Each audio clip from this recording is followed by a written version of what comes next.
To the assembled guests, colleagues, and distinguished members of the community, I stand before you today not as an expert in hydrology or civil engineering, nor as a legal scholar, though our subject today will necessarily wade into those deep and complex waters. I stand before you as a student of a far more ancient and immutable curriculum. The curriculum of property, of land, of the profound and often unspoken covenant between a person and the soil they call their own. The incident we are here to examine, a tale often reduced to a sensational headline about a dam and a deluge, is in truth a multifaceted drama. It is a story that unfolds at the precise and volatile intersection of law and justice, of corporate power and individual powerlessness, of geological time and human impatience. It is a parable for our modern age, where the abstract lines on a plat map can clash catastrophically with the enduring reality of the river's course. Our narrative begins not with the sound of rushing water, but with the quiet rustle of title deeds and the imposing yet dry language of property law. The fundamental premise upon which all modern civilization is built, or so we are taught, is the inviolability of private property. John Locke himself wove this concept into the very fabric of liberal thought, arguing that by mixing one's labor with the land, one establishes a natural right to it, a right that government exists primarily to protect. This is the ideal, the bedrock principle. The individual in our story, let us call him the landholder, operated from within this centuries-old understanding. His claim to the parcel in question was not merely a matter of a recent transaction, it was rooted in generational stewardship. In a family's history, intertwined with the rhythms of a particular valley. He knew its every contour, the way the morning fog settled in the hollows, the specific oak trees that produced the most abundant acorns for the wildlife. His title was clear, unchallenged and registered with the state. It was, in every legal sense, his.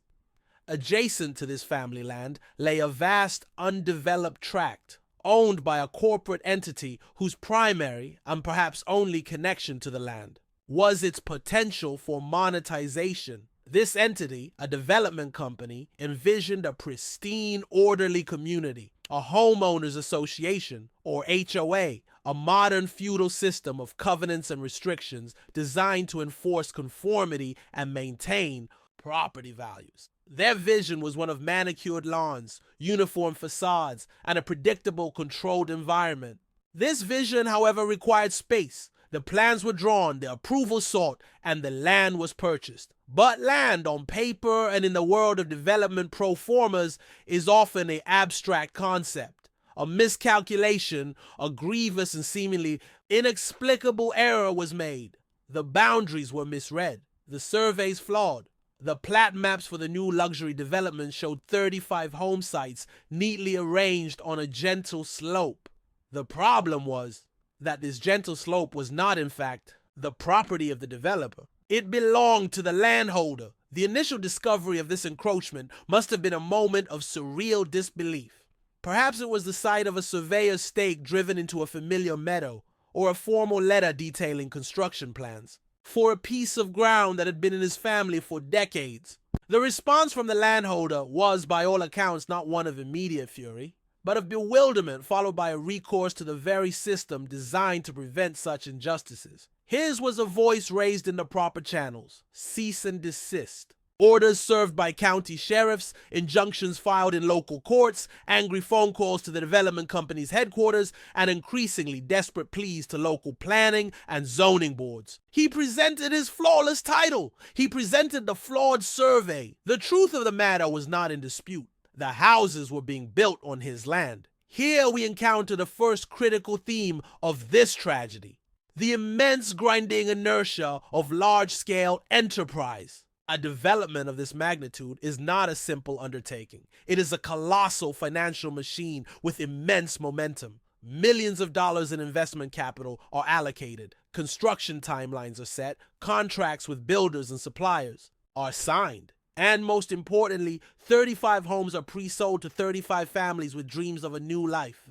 To halt this machine is to cause a financial catastrophe for the developer. Their response, therefore, was not one of contrition and immediate remediation, but of obfuscation, delay, and legal maneuvering. They did not deny the error. Instead, they questioned the precision of the older deed. They launched countersuits, alleging that the landholder was attempting to extort them for an exorbitant sum far beyond the fair market value of the land.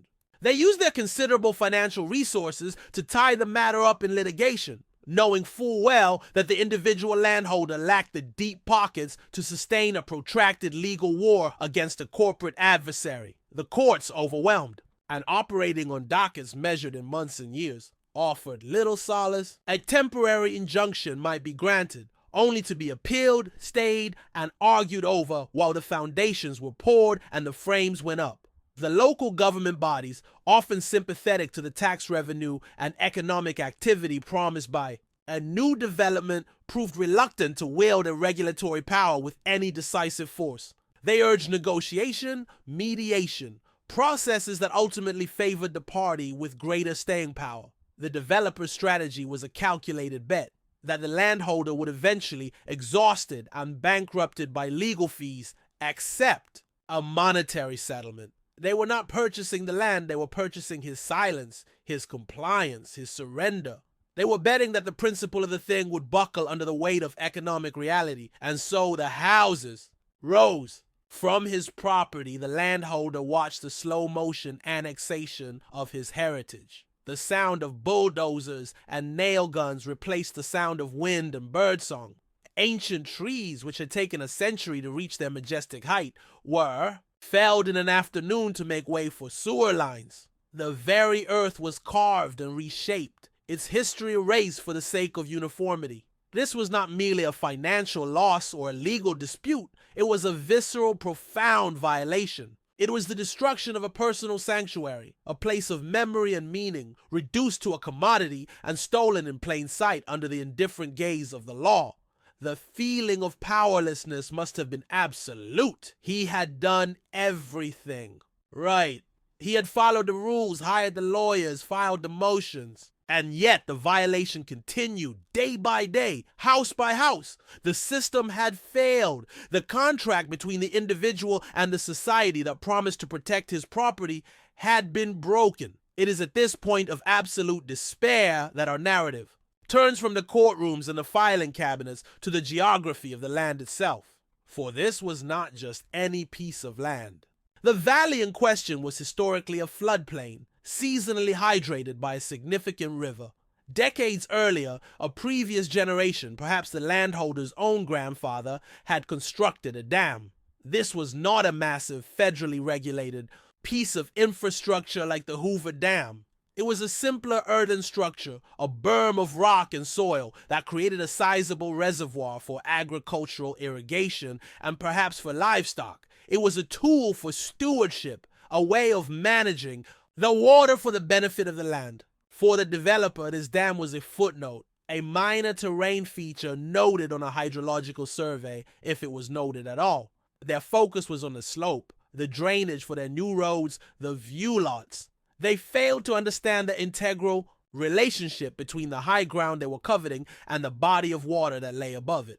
The landholder, however, understood this relationship intimately. He knew the weight of the water held behind that earthwork. He knew the power it contained. And as the last house was fitted with its final shutter, as the HOA elected its first board and began drafting its rules about mailbox styles and shrubbery height, his resolution hardened. The law of the land had failed him. He would now appeal to an older, more fundamental law, the law of gravity. The decision to open the dam was not, I would argue, an act of mindless vengeance. Though vengeance was undoubtedly a component, it was, in his mind, likely seen as the only form of justice left available. It was a definitive physical act to correct a metaphysical wrong. If the courts would not restore his property, he would restore it himself. If the trespass could not be undone by legal decree, it would be undone by water. He was not a terrorist. He was a restorer of a natural order that had been violated. The water, after all, was his. The land it would flow over was his. He was merely liberating his own resource onto his own property. The fact that this would have catastrophic consequences for the structures illegally placed upon that property was, from this perspective, a matter of tragic inevitability, not malicious intent. The mechanics of the act were likely simple. An earthen dam of that type is often breached with nothing more sophisticated than a shovel and a determined effort. Perhaps a controlled release valve was opened fully, or a section of the berm was deliberately weakened. However it was accomplished, the result was the same. The pent-up energy of the reservoir, previously held in check by human ingenuity, was unleashed. Water always seeks its own level, and its ancient path was down that very slope, through that very valley. What followed was not a biblical wall of water cataclysm, but something likely more insidious and equally destructive. A relentless rising torrent began to flow. It would have started at the highest point of the development, a quiet sheet of water spreading across the freshly sodded lawns, then gathering force and volume as it moved downward. It would have seeped into foundations, undermining the concrete, causing walls to crack and buckle. It would have turned streets into rivers, washing away the carefully laid asphalt. Storm drains designed for typical rainfall would have been instantly overwhelmed, becoming geysers of backflowing mud and debris. Within hours, the development was not a community of dream homes, but a disaster zone, a lake of churning brown water filled with the flotsam of modern life, patio furniture, children's toys, and the shattered timber of framed walls. The landholder, from a vantage point on his undisputed higher ground, watched. He did not flee. He observed the culmination of his action. This moment of observation is crucial to understanding the psychological and philosophical core of this event. It was the final, terrible act of reclamation. He was not just destroying, he was witnessing the reassertion of a truth. His truth. The water was proving what the courts would not, that this land was, in its fundamental nature, a channel. The human arrogance that had tried to pave over this fact was being washed away.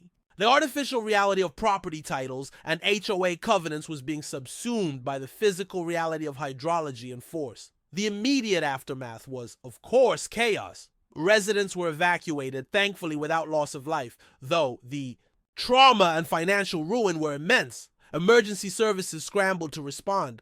The news media descended, and the narrative was quickly framed in the simplest terms. A vengeful landowner had willfully unleashed a flood, destroying the homes of innocent families.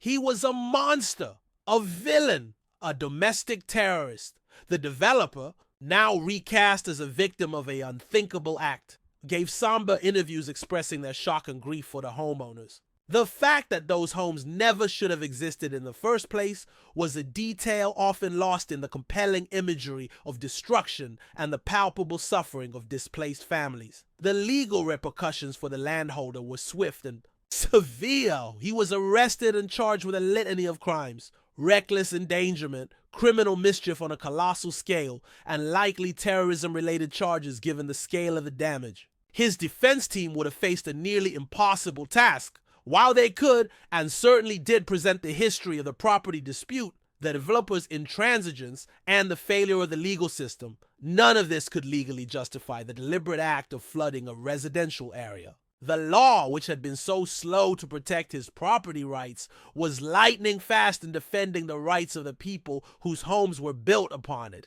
The irony was exquisite and cruel. He was being prosecuted for defending his property against the very people who had trespassed upon it. The trial would have been a spectacle, a painful relitigation of the original land dispute under the much more serious context of criminality. Civil court would have undoubtedly found the developer liable for trespass and forced them to pay substantial damages to the landholder for the loss of his land's use and the emotional distress. But a criminal court had to weigh a different set of scales, the scales of public safety and intentional harm.